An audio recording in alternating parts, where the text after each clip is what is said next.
people around me, but I really want to have some kind of service component, but I don't know what to do. That's a good question. I think first start with the people around you, right? Start telling them you love them, hug them, enhance the sense of community that you share with your friends and your loved ones. Do your best to sort of be the person who steps forward, starts it off, like makes an action.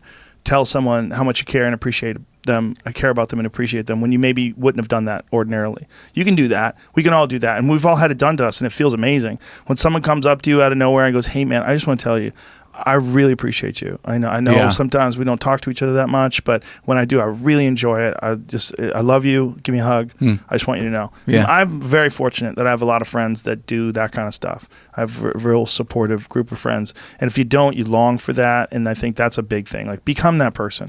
Reach out and try to start that. I can't imagine anybody hearing you say that would disagree. It's like such a obviously good way to be. And yet I find that so many people kind of go out of their way to not just be generous because they're scared. There's scarcity. They think that they have to make it, and that if you make it like first, zero sum, they're a loser. Yeah, it's famine thinking.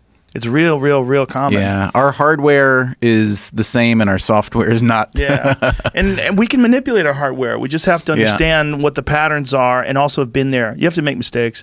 You've been there, you feel it, you understand what it is, and then you have that time to adjust.